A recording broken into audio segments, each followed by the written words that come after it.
4 ოქტომბრის საქმის პირველ 7 ბრალდებულს დიდი ალბათობით ერთ კვირაში სასამართლოს ხდომათა დარბაზიდან გაათავისუფლებენ. თითქმის 8 თვიანი პატიმრობის შემდეგ ციხეს 3 წლიანი პირობითი მსჯავრით დატოვებენ. აღიარება და მონანიება, საპროცესო გარიგება ამ პირობით შედგა. როგორც გაირკვა, ოცნების ხელისუფლებას ამჯერად ბრალდებულებისგან მხოლოდ ხელმოწერები აკმაყოფილებს და მათგან ჩვენებებს, საჯარო მონანიებას ან ათონელის რეზიდენციის ღობის საფასურს აითხოვს. 7 დემონსტრანტი, რომელიც ციხეს დატოვებს მამუკა ლაბუჩიძე, ბექა ქელეხსაშვილი, გიორგი მუმლაძე, გურიელ ქარდავა, თებურ ქურციკიძე, ავთანდილ სურმანიძე და ალექსანდრე ხაბეიშვილია. საპროცესო გარიგების გარეშე მათ 6 წლამდე პატიმრობა ემუქრებათ. სტრატეგიული ობიექტის ხელში ჩაგდების მცდელობის და ჯგუფურ ძალადობაში მონაწილეობის მუხლების გამო. რაში გამოიხატება აღიარება და მონანიება? თუ შეიძლება რომ გაგვიმართოთ ჩვენებას მისცემენ იღებდნენ მონაწილეობას. კი ბატონო. ბრალდებულებმა აღიარეს და მოინანიეს მათთვის ბრალად წარდგენილი ქმედებები. მათ მიერ ჩადენილი დანაშაულებრივი ქმედებები ასახულია ვიდეო მასალებში. შესაბამისად დადასტურებულია, რომ ხსენებული პირები მონაწილეობდნენ ძალადობრივ ქმედებებში, რაც განხორციელდა პრეზიდენტის სასახლის მიმდებარე ტერიტორიაზე. ხდების სახით მოხდება ეს აღიარება, აღიარება მოხდება ფაქტის დონეზე, რაც მათ დღევანდელ ხდომაზე გააშხერეს. ჩვენებების მიცემის საჭიროება არ არსებობს, გამომდინარე იქიდან, რომ ფაქტობრივი გარემოებები ისედაც დადასტურებულია. ამ პირობებზე დათანხმების გარეშე, რომ დემონსტრანტები მრავალწლიანი საპატიმრო ვერდიქტისთვის არიან განწირულნი, ამაში ბრალდებულების და მათი ადვოკატების უმრავლესობა დარწმუნებულია. ერთი მხრივ ამ საქმის პოლიტიკური კონტექსტის და მეორე მხრივ პირველი გამამტყუნებელი განაჩენის გამო, რომელიც პოლიტიკოს ბრალდებულებს გამოუტანეს. ამიტომ ადვოკატები, რომელთა დაცვის ქვეშ მყოფებს თავისუფლების სანაცვლოდ ბრალის აღიარება და ოცნების ხელისუფლების პირობებზე დათანხმება არ სურთ, აპირებენ გადარწმუნებას სცადონ.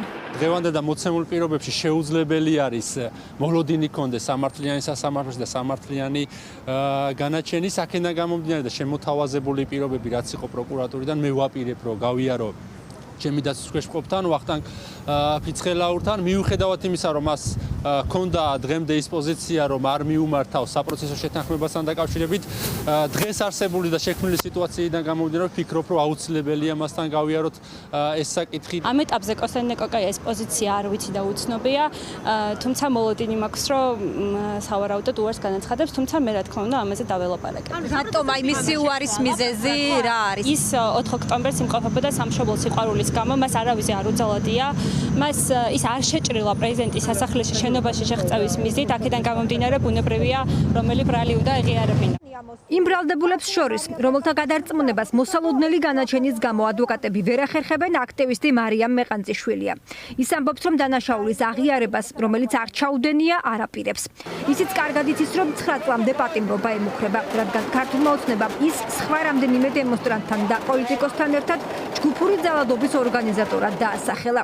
განაჩენს მოსამართლე თამარ მჭედლიშვილისგან თვის ბოლომდე ელოდება. არც ერთ შემთხვევაში არ ვაპირებ საპროცესოზე მიმართვას, რადგან ის წუთნახევრიანი ვიდეო, რაც მე დავებიან, არის სრული აბსურდი. დავაღიარო ის, რაც არ გამიკეთებია და ის, რაც დანაშაული რეალურად არ არის. სამართლებრივად თუ შევხედავთ ამ საკითხს და თუ სამართლებრივად შევხედავთ ამ საკითხს, საერთოდ აღნიშნული ბრალი არის ყოველგვარ სამართლებრივ საფუძველს მოკლებული. ფიქრობთ, რომ სასამართლო სამართლებრივად შეხედავს? ნახეთ, რაღაცა ეტაპზე თითქოს მაქვს იმის განცდა, რომ ქალბატონი თამარ მჭედლიშვილი მიიღებს სამართლიან გადაწყვეტილებას და ჩემთვის ეს სამართლიანი გადაწყვეტილება არის გამამართლებელი განაჩენი. ჯერ კიდევ 2025 წელს საჯაროდ დაპირებული ჰუმანურობის აღსრულება ქართულმა ოცნებამ ახლა დაიწყო. ეს პირველი პრეცედენტია, როცა ის პატიმარ დემონსტრანტებს აღიარების სანაცვლოდ ციხიდან საპატიმრო ზომის გარეშე მხოლოდ პირობითი მსჯავრით უშვებს. ასეთია პოლიტიკური მოტივით წამოწყებულ და წარმართულ საქმეებში ახალი პოლიტიკური სვლა, რასაც წინ მწვავე საერთაშორისო რეზონანსი უძღოდა პოლიტიკური პატიმრების გათავისუფლების მოთხოვნით. გაჩნდა შანსი, რომ ეს ადამიანები გამოვიდნენ, დაუბრუნდნენ საკუთარ ოჯახებს, დაუბრუნდნენ საკუთარ შვილებს და ბრძოლა გააგრძელონ თავისუფლებისთვის გარედან ისტორიის წინაშე ეს ადამიანები იქნებიან და არიან პოლიტიკური ტყვეები ისტორიის წინაშე. ეს ადამიანები იქნებიან მებრძოლი სუფთა გულით საქართველოსთვის, ამიტომაც რაც შეიძლება მალე უნდა დატოვონ ყველა 4 ოქტომბრის გმირმა საპყრობილე და აუცილებლად დაუბრუნდნენ დავიანთ ოჯახებს და უკვე გარედან გააგრძელონ ბრძოლა საქართველოსთვის. ბრალდების მხარე ანონსებს, რომ 7 კაციანი სია, ვისაც საპროცესო შეთანხმებით გაათავისუფლებენ, უახლეს დღეებში გაიზრდება, რადგან პროკურატურას ამ სურვილით სხვებმაც მიმართეს.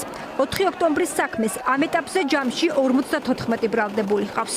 განხილვები 4 ნაწილად მიმდინარეობს. ყველა მათგანი დასკვნით ეტაპზეა და რამდენიმე სხდომაში განაჩენები უნდა გამოცხადდეს.